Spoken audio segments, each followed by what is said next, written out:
આ દેશની જો તમે નારી કેવી હતી, આર્ય નારીઓ કેવી હતી, ત્યારે આ દેશને બચાવી શકે એવો શિવાજી પાકે. ખુમારી હોવી જોઈએ એટલી. આ દેશની ક્ષત્રિયાણીમાં કેટલી ખુમારી હતી. એ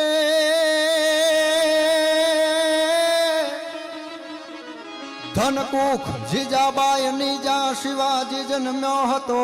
શિવાજી જન્મ્યો હતો.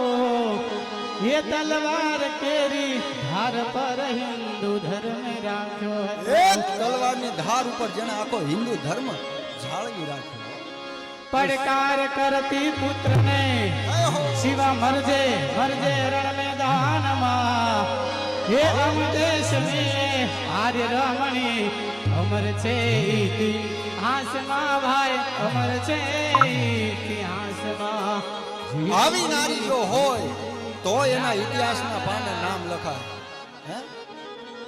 એટલી ખુમારી હોવી જોઈએ કે પોતાના સંતાનને એમ કહે છે, હે શિવાજી સાંભળી લે, મરી જાજે પણ પાછો ના આવતો, પગ પાછો ન પાડતો. કદાચ આ દેશ માટે, ધર્મને માટે, બ્રાહ્મણ માટે કે ગાયો માટે મરવું પડે તો મરી જાજે પણ પાછો ના આવતો. આ ખુમારી હતી નહીં? શું તાકાત હતી નારીઓમાં.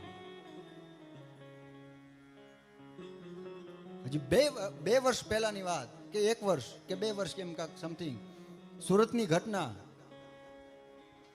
નામ નહીં આપો સોસાયટીનું, બધાને ખબર છે, આપને બધાને ખબર છે. સોસાયટીમાં ધોળા દિવસે એક છોકરીની ગળું કાપીને હત્યા કરવામાં આવી. નામ કે નહીં? આપણે બધાને ખબર છે.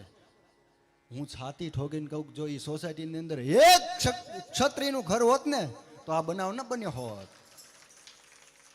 એક જો ખાલી દરબારનો દીકરો ત્યાં હોત ને તો કોઈની તાકાત નથી કોઈની બેન દીકરી ઉપર આવી રીતના ધોળા દિવસે કોઈ ઘા કરી લે. ખમીરવંતો દેશ છે, એની તાકાત નથી. મેં એની નોંધ લીધી છે, મેં લખ્યું છે.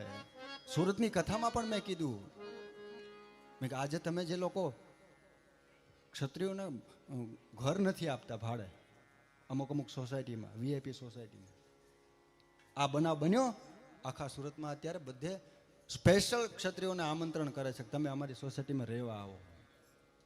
શા માટે? ખુમારી વાળો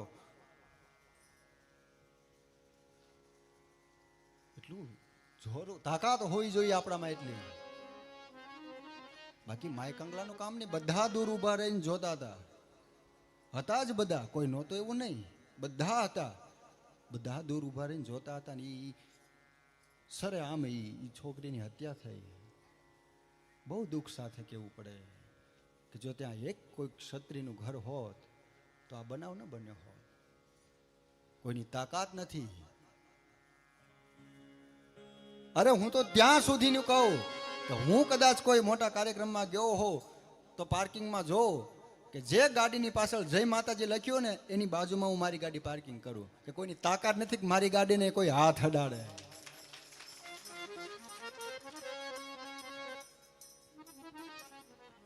આ પાવર છે, આ ખુમારી છે.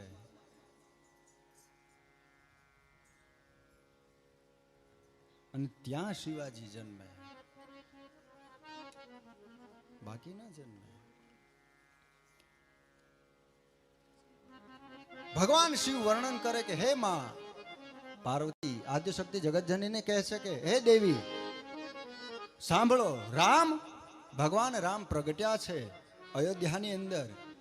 કોના માટે? તો કે સાધુઓને માટે, સજ્જનો માટે. એક વખત સુરદાસજી